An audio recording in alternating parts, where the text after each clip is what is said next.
Welcome to Y&R Insider Update, your daily source for Genoa City news. Hey there, Young and the Restless fans. This is YR CBS Daily Update on YouTube, and we want to talk about something so drastic and life-changing that it could mean the end of one of our most beloved characters. This is an update about Nick Newman and a dark path he is heading down that could change Genoa City forever. We've got huge spoilers for next week, so if you haven't already reached down, click that subscribe button so you don't miss any of our Young and the Restless spoilers. Updates all the news that you need.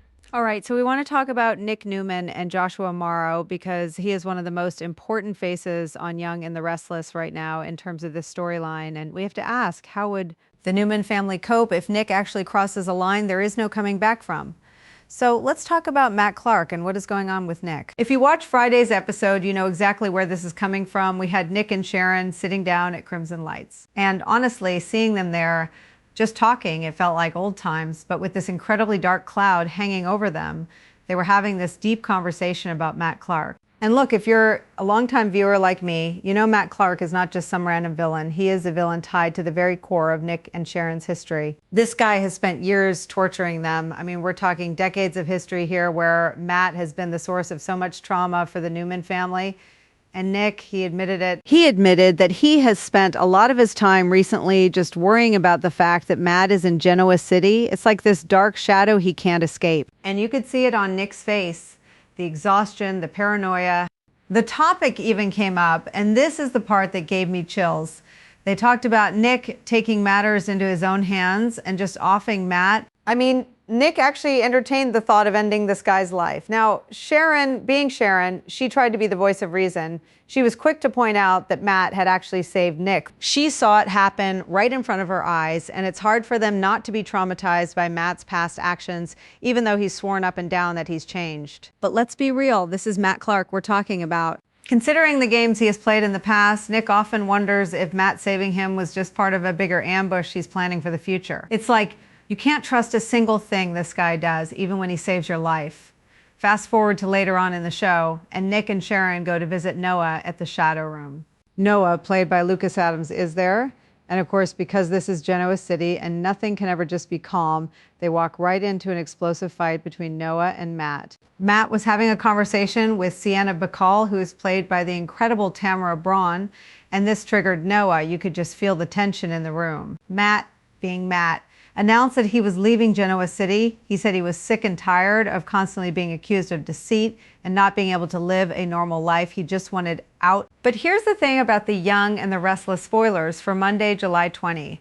They suggest that Nick is going to believe Matt is just blowing smoke with this whole departure declaration. And honestly, I'm with Nick on this one. I don't buy it for a second. Nick's going to think Matt is just saying he's leaving GC to lull them into a false sense of security, only to strike back when they least expect it. And Nick is tired, y'all. He is tired of constantly looking over his shoulder. He's tired of wondering when the next shoe is going to drop. Plus, and this is a big factor, we have to remember what Matt did to Nick recently. Not that one person can be entirely blamed for Nick's addiction, but Matt played a huge role in why Nick turned to pills and fell off his rehab wagon. Nick was trying so hard to stay clean, and Matt's presence, his games, all of it just pushed Nick over the edge. So Nick may feel as if all of his problems would just be solved if he could end Matt's life. But little does he know, and we as fans know this, that would just create a slew of other issues. Murder has a way of doing that in Genoa City. There's been a lot of talk about Nick digging into his dark side and concocting a plan to end Matt for good. So the big question is, will this all play out during the week of July 28th? I think it will. Nick is one of the good ones. We all know that. He's the golden boy of the Newman family. But he also has this massive hero complex. He may actually believe that unaliving Matt would be a sacrifice he's willing to make to save his family from the villain. He would take the guilt. He would take the consequences as long as his family is safe. That's just how Nick's brain works. The Young and the Restless spoilers indicate that Nick will have some incredibly intense moments as he not only battles the demons of his addiction, but battles this inner voice that tells him to strike at Matt first, before Matt can do anything else to the Newmans. And I have to tell you, seeing Joshua Morrow play this dark, conflicted side of Nick is going to be something else. We're so used to Nick being the peacemaker, the guy who throws a punch and then feels bad about it. but this is a Nick who is planning a murder. Now, here's the crazy part. If Nick actually goes through with this, what does that mean for him? Let's think about it. If Nick kills Matt, he's not just protecting his family. He's throwing his entire life away. He's going to prison. He's leaving Sharon. He's leaving his kids. He's leaving the Newman empire. And for what? To stop a guy who might be leaving town anyway? But that's the thing. Nick doesn't believe Matt is leaving.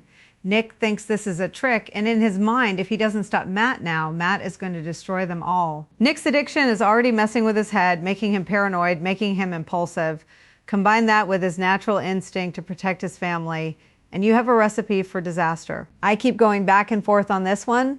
On one hand, I think Nick is too smart to actually commit murder. He knows better. He's seen what happens to people in Genoa City who try to take the law into their own hands. They always get caught. But on the other hand, Nick is in a really vulnerable state right now. He's not thinking clearly. The pills have altered his brain chemistry, and Matt is pushing every single button he has. So maybe Nick does try to do something but fails. Or maybe he sets up a trap that doesn't work, or maybe he actually does the unthinkable. But then we have to consider the other players in this. What about Noah? Noah was the one fighting with Matt at the Shadow Room. Noah is already on edge. If Nick goes after Matt, what happens to Noah? Does Noah get caught in the crossfire? And what about Sharon? Sharon is the one who tried to calm Nick down. She's the one who pointed out that Matt saved Nick's life. If Nick kills Matt, how is Sharon going to react? She might be relieved that Matt is gone, but she's also going to be devastated that Nick threw his life away. And what about Sienna? Sienna was talking to Matt right before the fight. What is her role in all of this? Is she working with Matt? Is she another victim? There are so many moving parts here, and I think next week is going to be a powder keg. And let's not forget about the history. Matt Clark is a legacy villain. Roger Howarth is playing him now, and he's bringing this incredible intensity to the role. But the history of Matt Clark goes back so far. He's been tormenting Nick and Sharon since they were teenagers. He drugged Sharon, he shot Matt, he's done unspeakable things. So Nick's fear is not unfounded. This isn't just some new villain who showed up last week. This is a guy who has been a threat to their family for decades. And Nick has never been able to fully shake him. So when Matt says he's leaving, Nick doesn't believe it. And honestly, why would he? Matt has lied so many times before. Every time they think Matt is gone, he comes back. Every time they think they're safe, Matt strikes again. So Nick's mindset is, I have to end this. I have to be the one to stop him. And the only way to stop him is to kill him. But here's what I think happens next week. And here's why I'm so sure. I think Nick is going to try to set Matt up. I don't think he's going to walk up and shoot him in cold blood. Nick is too methodical for that, even in his current state. I think he's going to try to make it look like an accident or self-defense. He's going to lure Matt into a situation where Nick can defend himself and end Matt. But I also think it's going to go wrong because it always goes wrong in Genoa City. Matt is too smart, too slippery. He's going to see it coming, and that's going to lead to a massive confrontation between them. The spoilers say Nick will have some intense moments as he battles his inner voice. That inner voice is going to tell him to strike first. And I think we're going to see Nick really struggle with that. He's going to want to do it. He's going to have the opportunity to do it. But in the end, I think something is going to stop him. Maybe it's Sharon. Maybe it's a memory of who he used to be. Or maybe it's Matt himself doing something that throws Nick off. But I don't think Nick actually kills Matt next week. I think he gets close, really close. But he pulls back at the last second, or maybe he does something that he thinks kills Matt, but Matt survives. That would be classic Young and the Restless. But then again, the show has been building up to something big. They've been teasing Nick's dark side for a while now. And with the pills, with the paranoia, with the history, with Matt, this feels like it's heading toward a climax. Maybe they really are going to have Nick cross that line. Maybe they're going to have Nick become the villain in his own story. That would be a massive shift for the character and for the show. It would change everything. And honestly, I don't know if I'm ready for that. I love Nick. I love that he's the good guy, but I also love a good soap opera twist. And if Nick actually goes through with it, it would be the biggest twist we've seen in years now. I have to wonder, what is Victor going to think about all of this? Victor Newman, the great Victor Newman, what is he going to say when he finds out Nick is planning to kill Matt? Is he going to try to stop him, or is he going to help him? Victor is all about protecting the family, and he hates Matt Clark too, so maybe Victor will be on board with Nick's plan. Or maybe Victor will think Nick is being reckless and will try to handle it himself. Victor always thinks he can handle everything himself. So maybe Victor will try to take out Matt before Nick gets the chance. That would be a classic Victor move. But then again, Victor has his own issues right now. He's dealing with his own stuff. So maybe he won't even know what Nick is planning until it's too late, but I have to think Victor is going to be involved in this somehow. Because when it comes to the Newmans, everything is a family affair. And what about the police? If Nick actually tries to kill Matt, there are going to be consequences. Chance Chancellor, Paul Williams, they're not just going to look the other way. Even if Matt is a villain, you can't just murder someone in Genoa City and get away with it. Well, actually, in soap operas, you kind of can, but still, there's going to be an investigation. There's going to be fallout, and if Nick gets caught, it's going to destroy the Newman family. Sharon will be devastated, Faith will be devastated, Summer will be devastated. Everyone will be affected. So Nick really needs to think about this before he does something he can't undo. But the problem is, Nick is not in his right mind right now. The pills, the stress, the paranoia, it's all clouding his judgment.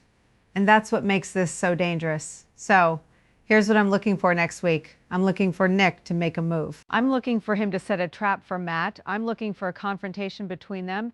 And I'm looking for Nick to have to make a choice. Does he cross the line or does he pull back? And whatever he chooses, there are going to be consequences, because in Genoa City, there are always consequences. And I, for one, cannot wait to see how this plays out. So what do you guys think? Do you think Nick is actually going to try to kill Matt? Do you think he's going to succeed, or do you think he's going to pull back at the last second? Let me know in the comments below. I really want to hear your theories on this one, because I'm still on the fence about it. And if you haven't already, reach down, click that subscribe button so you don't miss any of our Young and the Restless spoilers, updates, all the news that you need. Thank you for being a loyal viewer. Follow us wherever you get your podcasts, because you don't want to miss the next episode. CBS Daily Update is on all the major podcast platforms, including Apple Podcasts, Spotify, iHeartRadio, and more.